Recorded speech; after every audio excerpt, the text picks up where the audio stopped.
నమస్కారం, రుద్ర న్యూస్కు స్వాగతం.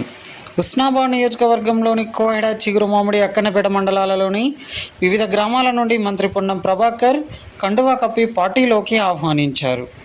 కాంగ్రెస్లో చేరిన వారు తాజా మాజీ సర్పంచ్ సుద్దాల ప్రవీణ్, పిట్టల రజిత శ్రీనివాస్, సముద్రాల ఎంపీటీసీ పూల బాలయ్య, పన్యాల శ్యాంసుందర్ రెడ్డి, బీఆర్ఎస్ జిల్లా నాయకులు చిటుమల శ్రీనివాస్, మాజీ single window chairman Muppeta Devender Reddy, మాజీ ఎంపీటీసీ గొల్లపల్లి అరుణ, బీఆర్ఎస్ మండలం మహిళా ప్రధాన కార్యదర్శి కంది వేణు, మేకల రాజేందర్, చాడా వేణుమాధవ్ రెడ్డి, రైతు బంధు సమితి మాజీ కోఆర్డినేటర్లతో పాటు దాదాపు 200 మందికి పైగా వివిధ పార్టీల నేతలు, కార్యకర్తలు ఉన్నారు.